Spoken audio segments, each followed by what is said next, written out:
More tips about the recoil start. If you've cleaned it, as well as you can, and it's still not retracting like it should, inspect this cover right here. If this cover has a lot of dings in it or dents of any sort, you may have to remove this cover and tap them out from the inside.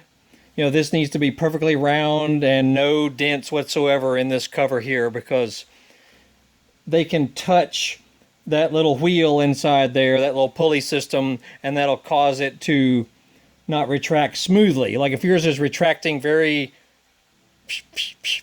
sluggishly like that, it's likely that this cover has some damage to it. So take a look at that as well. And you'll notice it on the inside too. If you see like scuff marks in one particular area, that probably means that there's some sort of dent or it's deformed in some way.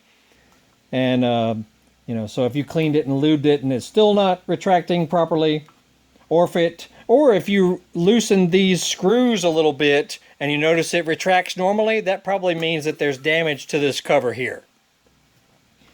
And that should do it for you, because she should retract beautifully. It should not be sluggish in any way or, surging, so to speak. When it comes back, it should just come back normal. It should come back nice and smooth like that all the way through. And that's it. So check out my previous video on this. We looked at other reasons why the recoil doesn't work properly.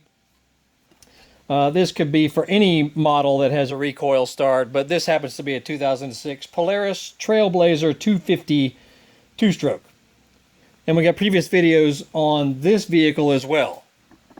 This little guy had all kinds of little problems and things, and we about got it wrapped up, but we got various help videos on this vehicle that might help you out. So take a look through our channel. You'll find all kinds of stuff that just might help you or entertain you. And that's that. Biker Dave here, Horsepower House, and y'all have a great evening. We shall see y'all later.